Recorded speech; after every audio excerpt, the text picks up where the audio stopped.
하나님의 말씀은 로마서입니다.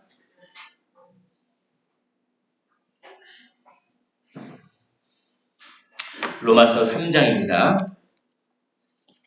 로마서 세 번째 시장인데 로마서 3장 10절부터 18절의 말씀을 보도록 하겠습니다. 로마서 3장 10절로 18절의 말씀, 우리 찾으신 줄 알고 한 절씩 교독을 하시고 마지막 절은 함께 읽도록 하겠습니다. 로마서 3장 10절로 18절의 말씀입니다. 제가 먼저 읽도록 하겠습니다. 기록된 바 의인은 없나니 하나도 없으며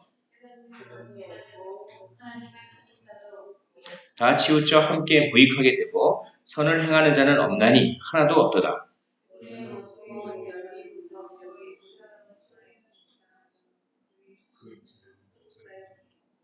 그 입에는 저주와 악독이 가득하고 파멸과 고생이 그 길에 있어. 함께 읽겠습니다. 그들의 눈앞에 하나님을 두려워함이 없느니라 함과 같으니라. 아멘. 오늘 이 말씀은 로마서의 서론의 결론 부분이 되겠습니다. 그래서 상당히 중요한 말씀인데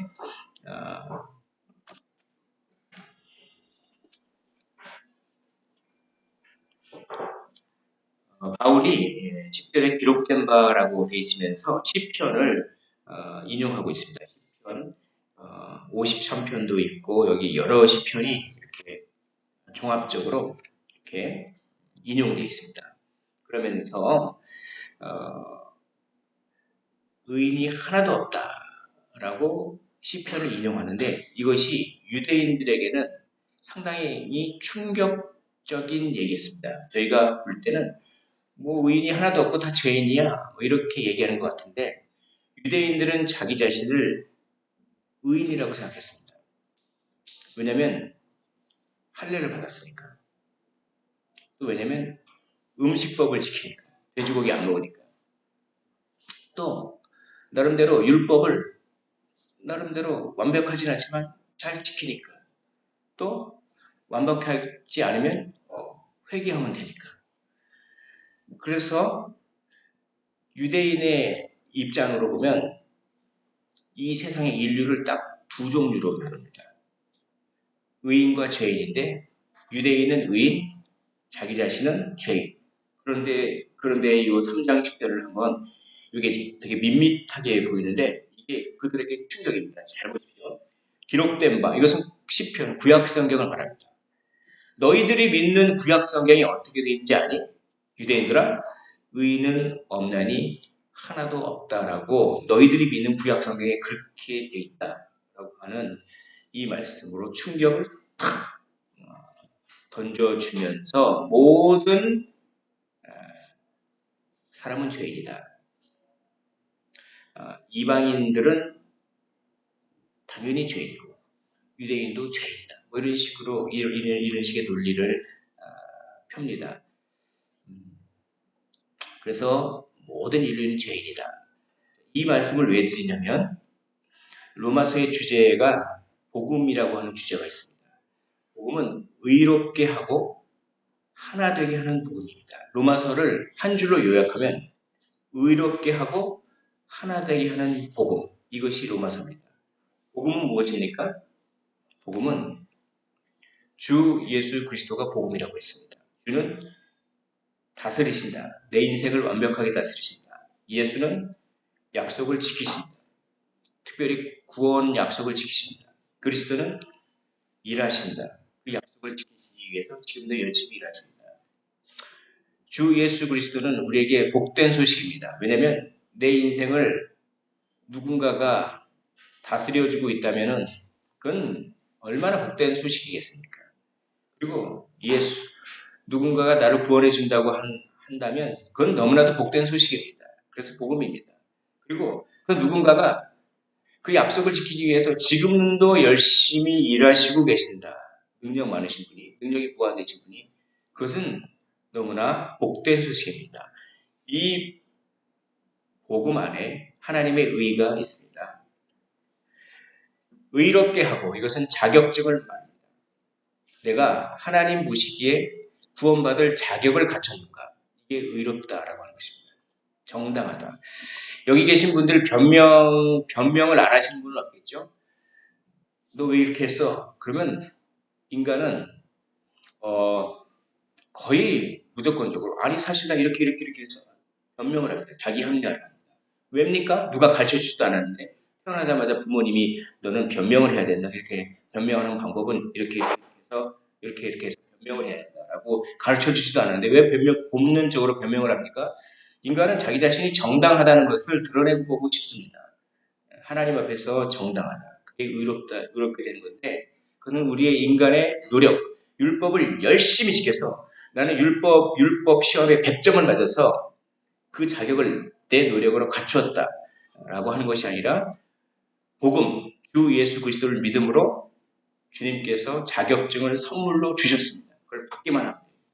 그래서 로마서는 복음이 의롭게 한다. 복음이 우리를 구원받을 자격을 준다. 정당성을 준다. 또 우리는 마음이 제각기입니다. 이런 스타일도 있고 저런 스타일도 있고 그렇죠. 그러나 우리 마음을 하나 되게 하는 것은 주 예수 그리스도입니다. 주 예수 그리스도 안에서 우리가 하나 될 수 있다. 자, 이것을 지난주에도 계속 말씀드렸습니다. 그런데 이 복음이 필요 없는 사람들이 있습니다. 어떤 사람일까요? 이 복음은 우리에게 구원을 주시는 하나님의 은혜인데 이 복음이 필요하지 않는 사람이 있습니다. 그것은 복음의 필요성을 못 느끼는 사람입니다. 복음의 필요성을 못 느끼는 사람. 나는 내 스스로가 뭔가 완벽해. 이렇게 말하는 사람. 나는 내 스스로 내가 할 바 다 하고 있고 나는 뭐 남들한테 피해 안 주고 있고 나는 어느 정도 잘 살고 있고 나는 도덕적으로도 뭐 그렇게 나쁜 일 안 하고 나는 뭐 내 스스로 앞가림도 하고 나는 뭐 굳이 하나님이 필요 없어 라고 하는 사람은 복음의 필요성을 못 느끼는 그런 사람입니다. 이 세상에서 가장 불쌍한 사람은 너무나 착한데 법 없이도 살 수 없는 사람인데 예수를 안 믿는 사람이라고 가장 완벽한 도덕주의자이면서 예수를 안 믿는 사람이야말로 이 세상에서 가장 불쌍한 자라고 마틴 로이드 존스는 설교했습니다. 그것은 자신의 도덕적 공로를 의지해서 복음이 필요하지 않는 사람이기 때문입니다. 그래서 바울은 모든 사람은 다 복음이 필요하다는 것을 밝혀내고 싶었습니다. 모든 사람은 다 복음이 필요합니다. 모든 사람이 다 복음이 필요하다는 것을 어떻게 밝혀냅니까? 그것은 모든 사람이 다 죄인임을 밝혀내면 됩니다. 유대인도 죄인이고 이방인도 죄인이고 그러므로 모든 사람이 죄인입니다. 이방인이 죄인이라고 하는 것을 밝혀내려고 하다 보니까 이방인들이 이렇게 따집니다. 아니 우리한테 율법을 주지도 않았고선 무슨 소리야? 우리한테 율법을 주지도 않고 뭐 죄인이다 마라 그렇게 하고 있어. 그럴 때 바울이 얘기합니다. 너희 안에 양심이 율법과 같은 기능을 한다. 라고 얘기합니다. 그렇게 해서 이방인이 죄인이다. 여러분 사실은 우리의 양심이 얼마나 예민한지 아십니까?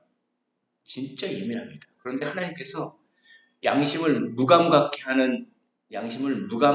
하는 어느 정도 무감각하게 하는 은혜를 주셨습니다. 그 은혜입니다. 그러니까 우리가 만약에 원래 하나님께서 우리 창조하실 때 그 양심을 가지면 우리는 지금 죄책감에 시달려서 못 살아요. 그런데 하나님께서 일반 은총을 주셔서 어느 정도 수준 정도만큼 양심에 예민하도록 그 정도. 그러니까 우리가 사실은 우리가 모르고 짓는 죄가 너무 많아요. 사실은 너무 많은데 그 중에서 생각나는 죄는 몇 개 안 되죠. 그거 회개해 놓고서 그거 회개했다고 해서 내가 회개를 공로로 삼을 수가 없습니다. 우리가 모르고 짓는 죄가 너무 많기 때문에. 그러므로 주 예수 그리스도의 십자가는 우리가 모르고 짓는 죄까지 다 이미 용서된 것입니다. 그것이 중요합니다. 그런데 마지막 심판날 예수님께서 다시 오셔서 우리의 양심을 본래 기능대로 회복시키십니다. 그러면 어떤 일이 벌어질까요? 그러면 두 가지 현상이 벌어집니다. 예수 그리스도를 믿는 사람들은 그 양심의 예민함이 무한대로 양심의 기능이 발달되면서 어떻게 됩니까? 더 예수님의 은혜를 더 잘 그래서 더 큰 기쁨을 누립니다. 그러나 예수님을 믿지 않는 사람들은 양심이 무한대로 개발되면서 자기 자신이 몰랐던 죄들이 계속 생각납니다. 계속 생각나고 계속 죄책감에 시달립니다. 그런 정신적 고통, 정신적 심판을 예수님을 믿지 않은 상태로 죽으면 수월이라고 혹은 하데스라고 하는 곳으로 가서 죄책감의 고통을 당합니다. 그러다가 주님이 다시 오시면 예수님을 안 믿는 사람도 부활합니다. 그래서 벌 받을 육체를 입습니다. 그래서 영혼의 고통과 육체의 고통. 예수님을 믿는 사람은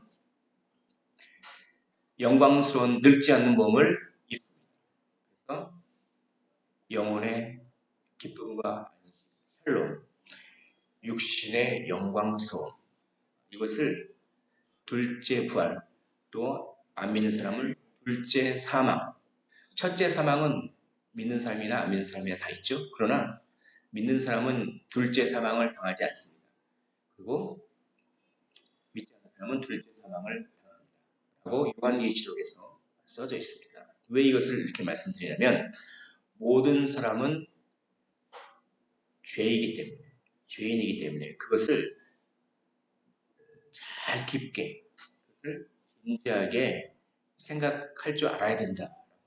그래서 지옥을 성경에서는 두 가지 비유를 합니다. 첫째는 불에 비유합니다. 불못, 불의 연못에 빠졌다. 그것은 어떤 육체적인 고통을 많이 상징을 합니다. 예수님, 하나님께서 인간을 고통을 즐기시는 그런 분이 아닙니다. 그런 분이 아닙니다. 지옥을 그렇게 생각하시면 안 되고 공평하신 분이기 때문에 지옥이 존재할 수밖에 없습니다. 정의를 구현하기 위해서. 또 지옥을 벌레에 비유합니다.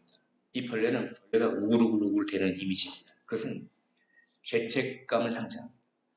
죄책감이 계속 머릿속에서 우글우글 하는 그것은 양심이 개발됨으로 말미암아 그렇게 되는 것입니다. 이방인은 그렇게 죄인입니다. 유대인은 어떻게 죄인일까요? 율법을 온전히 지키지 못했습니다. 그래서 죄인인 것입니다. 그러자 유대인도 그렇고 이방인도 그렇고 바울을 막 공격합니다. 이 로마서는 바울이 1차, 2차, 3차 전도 여행을 다 거친 다음에 쓰여진 서신이라고 말씀드렸습니다. 그것은 이 로마서가 바울이 회당에서 복음을 전할 때 막 논쟁하는 것이 반영된 것입니다. 그렇게 논쟁했을 것입니다. 그렇게 무슨 우리가 죄인이야? 다시 한번 설명해봐. 자, 그럴 때 오늘 본문이 봐라. 일단 구약 성경에 의인은 없나니 하나도 없다라고 써있지 않느냐. 구약 성경에 이렇게 써있지 않느냐. 유대인들아. 어떻게 말할래? 굉장히 논리 정연한 없습니다. 그리고 깨닫는 자도 없고 하나님을 찾는 자도 없고 다 치우쳐 무익하게 되고 선을 행하는 자는 없나니 하나도 없도다. 라고 이렇게 써있지 않느냐. 이 논리로 들어가겠습니다. 여기 보면은 의인이 왜 하나도 없는지가 그 세 가지의 말을 통해서 설명합니다. 깨닫지 못하기 때문에 그렇습니다. 하나님을 찾지 못하기 때문에 그렇습니다. 다 치우치기 때문에 그렇습니다. 여기서 중요한 단어가 다 치우쳐입니다. 사람은 다 치우쳐 있습니다. 그것을 자기 중심성이라고 합니다. 자기 영광이라고 합니다. 이기심이라고 합니다. 사람은 다 자기중심적으로 행동합니다. 다 치우쳐 있습니다. 다 치우쳐 있기 때문에 진리를 깨닫지 못합니다. 영적인 감각이 없습니다. 영적인 감각이 없다라고 하는 것을 이렇게 표현합니다. 이해력이 떨어진다라고 이해할 수도 있지만 그것이 아닙니다. 깨닫는 자도 없고 라고 하는 것은 그 뒤에 하나님을 찾는 자도 없고 하고 같이 붙여서 생각하면 좋습니다. 이것이 무엇이냐면 관심이 없는 것입니다. 예. 하나님이라고 하는 것에 대해서 하나님과 관계된 모든 것에 대해서 관심이 없는 상태, 별로 관심을 느끼지 못하는 상태, 그런 감각이 개발되지 않는 상태, 그런 상태를 죄인의 상태라고 합니다. 자기 중심성. 왜냐하면 자기 영광을 추구하기 때문에 그렇습니다. 선악과를 따먹으면서 하나님으로부터 독립하고 나 독립할래, 나 부모로부터 독립할래 라고 하면서 생긴 것이 자기 중심성입니다. 나는 내 자유를 갈구해. 여러분, 하나님께서 그래서 자유를 주셨습니다. 그래, 네 마음대로 살아라. 너 독립해라. 근데 이제 나 너한테 생활비 안 준다? 이거죠. 부모님하고 같이 살 때는 부모님으로부터 무한히 공급받아서 마치 그게 자기 돈인 것처럼 생각했습니다. 선악과를 따먹겠다는 것은 선과 악을 내가 판단하겠다는 얘기거든요. 독립하겠다는 얘기입니다. 난 나의 가치관대로 살 거야. 그래.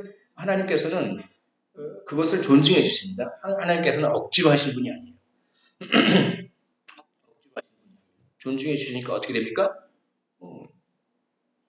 자유를 누리려고 하다 보니까 자기가 가진 게 없네요. 그래서 두려움이 오고 무화과나무로 이렇게 부끄러움이라는 마음이 생기고 두려움이라는 마음과 불안이라는 마음이 거기서 생깁니다. 치마로 가렸죠. 예. 죄는 치우친 마음. 그 치우친 마음은 이기심으로 드러납니다. 그러나 가장 이 치우친 마음이 드러나는 것이 하나님과 관련된 것에 관심이 없는 상태로 드러납니다. 물고기를 잡았습니다. 물고기를 잡았는데 물고기가 뜁니다. 살아있죠. 왜 살아있습니까? 감각이 있습니다. 그러나 죽은 물고기는 이따가 칼을 대서 회를 치고 그래도 물고기는 아무런 관심이 없습니다. 죽었으니까.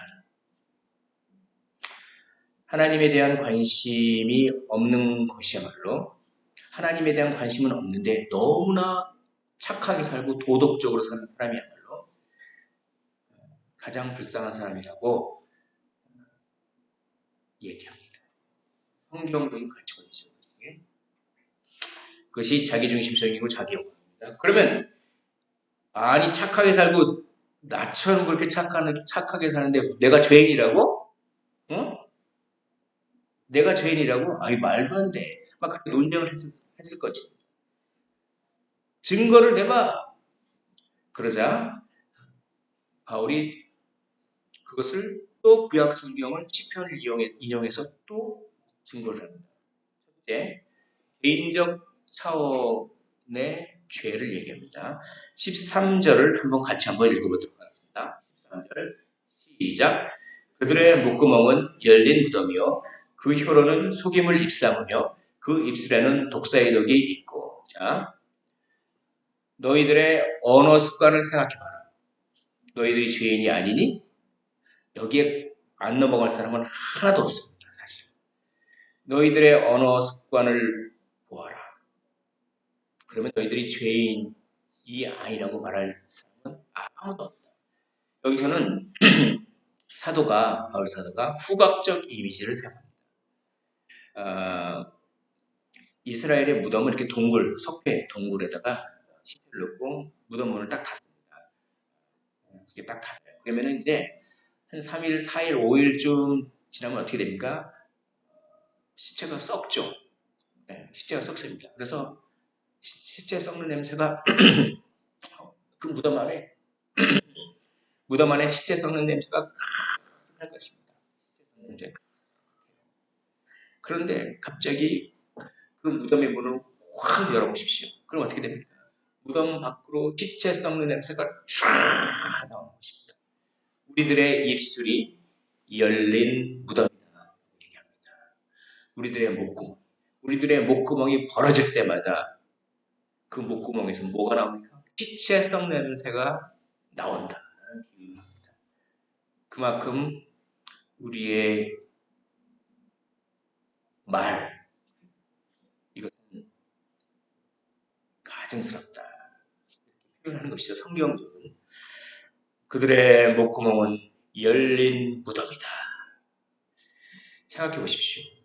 이것이 굉장히 충격적인 이미지입니다. 우리가 무슨 말을 할 때마다 입냄새만 좀만 나도 얼마나 싫습니다. 그래서 가글도 하고 막 그러는데 말을 할 때마다 시체 썩는 냄새가 우리 입술 통해서 계속 나온다고 생각해 보십시오. 하나님 보시기에는 하나님의 기준으로는 그렇다라고 하는 것입니다. 또 두 번째는 촉각적인 이미지와 시각적인 이미지를 사용합니다. 독사입니다.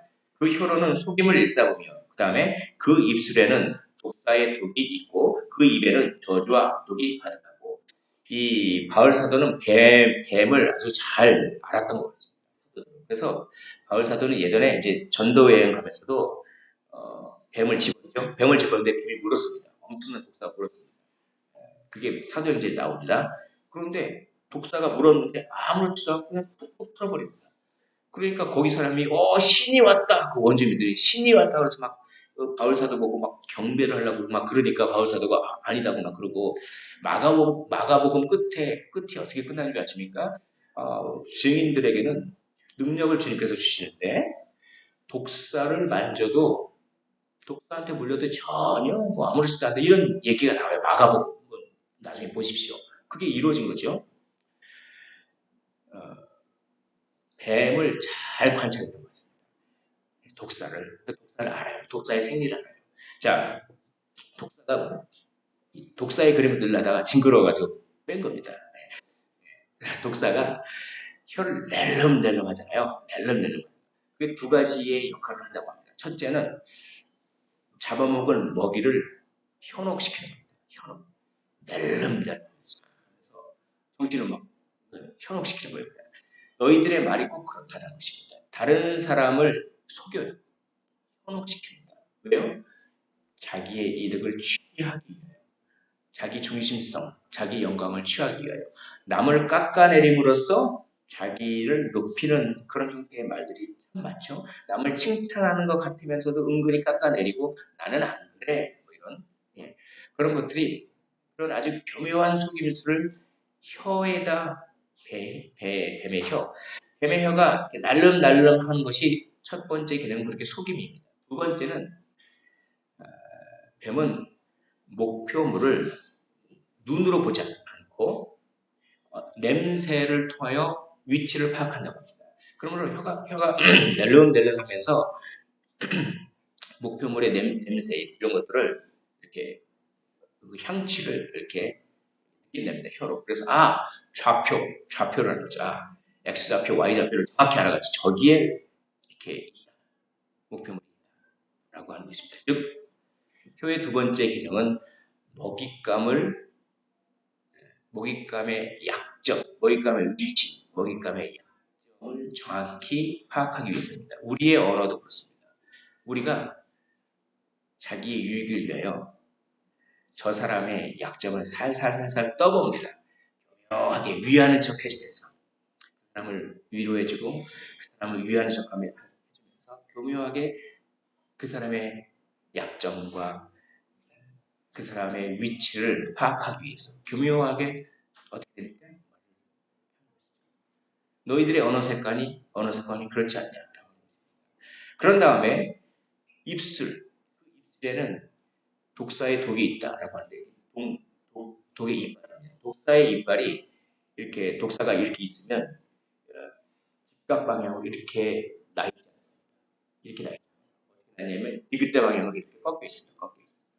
그러니까 이빨이 이렇게 꺾여 있는 거죠. 만약에 직각으로 나 있으면은 뱀이 자기가 자기를 불어요. 꽉 물으면 자기가 자기를 꽉 물고 자기가 죽습니다. 예. 예. 그러니까 이게 이렇게 직각으로 꺾여 있으면 자기가 자기를 물잖아요. 그러니까 어떻게 합니까? 디귿자로 꺾여 있습니다. 그 대신 디귿자로 꺾여 있으면 이렇게 벌렸을 때 어떻게 됩니까? 이게 되죠. 그 상태에서 먹이를 이렇게 찍는 겁니다. 예. 이렇게 찍으면 독주머니가 여기 있습니다. 독주머니가 있고 독주머니가 이렇게 독리를 통해서 독이 들어가는 것입니다. 그걸 아주 잘 관찰하는 것입니다. 뭐냐면 우리들이 말이 마치 독사가 콱 물듯이 콱 물면 독이 독리를 통해서 들어와서 입에 독이 가득 차듯이 너희들의 언어 습관이 그렇지 않느냐라고 이야기를 합니다. 그건 뭐냐면 공격하는 말을 합니다. 마치 잡아먹을 듯한 말. 네. 이렇게 구약 성경이 써 있습니다. 시편에. 이걸 보면서 죄인이 아니니? 왜 자꾸 이렇게 언어 습관을 얘기를 할까요? 그것은 마음에 가득한 것이 입으로 나오기 때문입니다. 마태복음 12장 34절에 우리 주님께서 이렇게 말씀하셨습니다. 마음에 가득한 것을 입으로 말합니다. 라고 말합니다. 그래서 그 사람의 마음에 뭐가 들어있는지 아는 방법은 그 사람의 말을 잘 들어보면 압니다. 말 속에는 그 사람의 마음이 녹아있기 때문에. 너희들의 마음이, 너희들의 언어 습관이 시체 썩는 냄새가 펄펄 나는 열린 무덤이 아니냐? 너희들의 말이 남을 교묘하게 속이고 남의 약점을 파고들지 않느냐? 너희들의 말이 독사와 같이 남을 무너지게 하고 자기의 영광을 위하여 남을 잡아먹는 말을 하지 않느냐? 그것은 그러한 마음이 있는 것이다. 너희들이 이래도 죄인이 아니냐라고 얘기합니다. 이것은 개인적 차원의 죄의 모습을 합니다. 예. 그런 다음에 바울은 더 논리를 더 보충 설명을 더 합니다. 그것은 죄의 사회적인 차원이 있습니다. 그것은 전쟁입니다. 전쟁. 15절을 한번 15절과 16절을 한번 같이 보도록 하겠습니다. 시작. 그 발은 피 흘리는데 빠른지라 파멸과 고생이 그 길에 있어 라고 합니다. 여기서 그 발은 피 흘리는데 빠른지라 이것은 고대 전쟁을 형상화한 것입니다. 그러니까 서로 죽이려고 창을 들고 빨리 달려가는 그 모습. 다른 사람을 빨리 찔러야 자기가 살기 때문에 그렇게 빨리 달려가는 그 발의 모습. 아니면 말을 타고 막 빨리 달려가는 그 말바구 소리. 그런 민첩함. 그 전쟁을 형상화한 것입니다. 파멸과 고생이 그 길에 있습니다. 자기가 빨리 달려가는 그 길에는 전쟁 길에는 파멸과 고생뿐입니다. 평강의 길이 없습니다. 이것은 죄의 사회적 차원입니다. 전쟁입니다. 그러나 이거는 우리에게 어떻게 적용할 수가 있을까요? 이것은 경쟁입니다. 현대사회는 경쟁사회입니다. 피말리는 바울의 논리는 치밀합니다.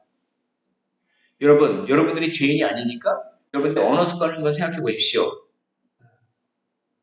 그리고 또 거기에 덧붙여 이 사회가 왜 전쟁이 일어납니까? 이 사회가 왜 경쟁사회입니까? 만약에 서로 사랑한다면 경쟁이 있겠습니까?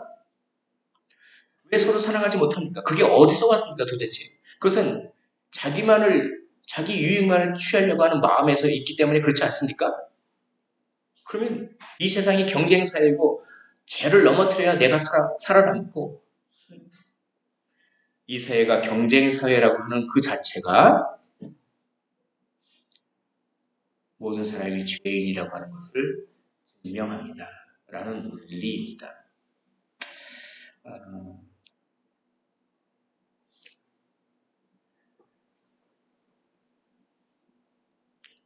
사실 고난과 고통이 있습니다. 이 구절에서 고난과 고통에 대한 문제를 살펴볼 수 있어요. 왜 고통을 당해야 합니까? 왜 고난을 당해야 합니까? 왜 어떤 끔찍한 사건, 사고가 왜 발생합니까? 하나님이 도대체 계십니까? 그런 끔찍한 사고가 발생하는데 뭐 이렇게 우리가 많이 하지 않습니까? 왜 그렇게 배가 침몰하고 왜 그럽니까? 하나님이 도대체 계십니까? 하나님이 계시면 왜 그렇게 그런 불합리한 일이 발생합니까? 거기에 대한 성경적 대답을 15절, 16절, 17절을 통해서 우리가 유추해 볼 수 있습니다.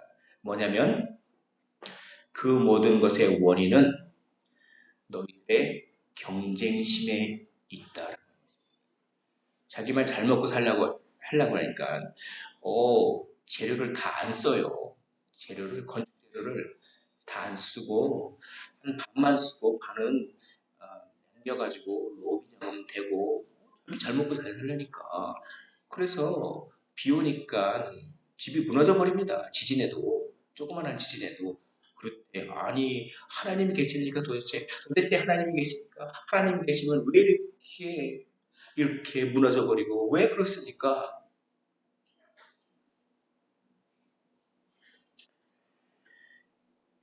고난의 고난의 근본 원인은 하나님이 아닙니다. 고난의 원인은 인간의 죄라는 거죠. 그러면 왜 갑자기 쓰나미가 옵니까? 왜 갑자기 쓰나미가 와가지고 그렇게 다 쓸어갑니까? 인간이 뭘 했다고? 뭘 자연재해를? 인간이 환경을 어떻게 썼습니까? 이심 때문에. 그런 것들이 다 자연재해로 온 것이죠. 아니, 그러면 환경도 잘하고 그런데 자연재해로 그냥 인간이 아무것도 안 했는데 올 수도 있죠. 그러나 그건 또 이렇게 설명합니다. 선악과를 따먹었을 때 사람만 저주를 받은 것이 아닙니다. 땅이 저주를 받았습니다. 땅이 저주를 받았습니다. 그래서 썩는 현상이라고 하는 현상이 발생합니다. 그전에는 썩는 현상이 발생하지 않았어요. 예를 들어서 날달걀을 여기다 딱 떨어뜨려 놔도 1년이 되건 2년이 되건 안 썩습니다. 그게 원래 하나님의 선한 창조예요. 근데 우리는 계란을 냉장고에 넣고 한 달 뒤면 썩는 거 그건 너무나 당연하다. 그게 원래 그렇게 만들어진 것이 아니냐라고 생각하지만 그렇지 않습니다. 썩는 현상이 없습니다. 그래서 나중에 새하늘과 새 땅이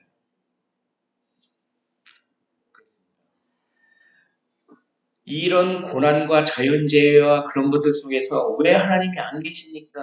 라고 그렇게 하는 것이 아니라 오히려 이 모든 것들은 인간의 죄로부터 기인한 것입니다.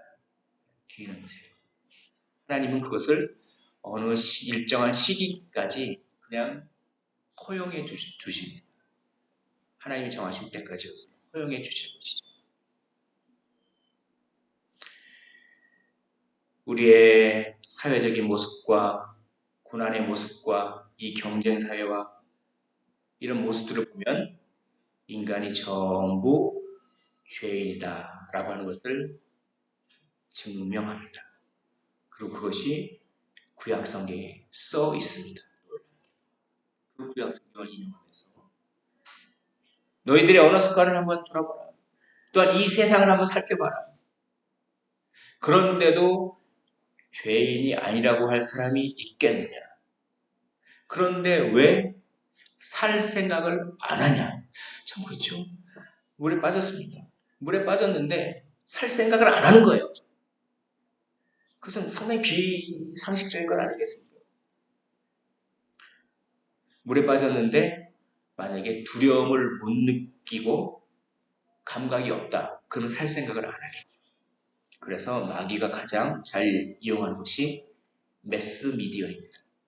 매스미디어의 무수한 파열음 속에서 우리의 감각은 무뎌집니다.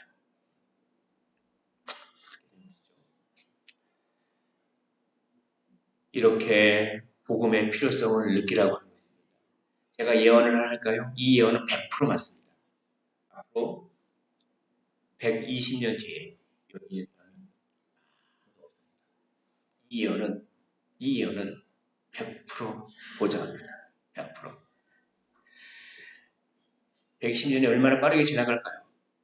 아니, 한 3, 40년 후에 우리의 인생이 어떻게 될지 어떻게 압니까? 한 번 죽는 것은 정해진 것이요. 그 후에는 심판이 있으리라. 사랑하는 성도 여러분, 우리는 복음이 다 필요한 존재입니다. 복음의 필요성을 인식하십시오. 우리가 연약하고 부족한 죄인임을 깨닫고 인정하십시오.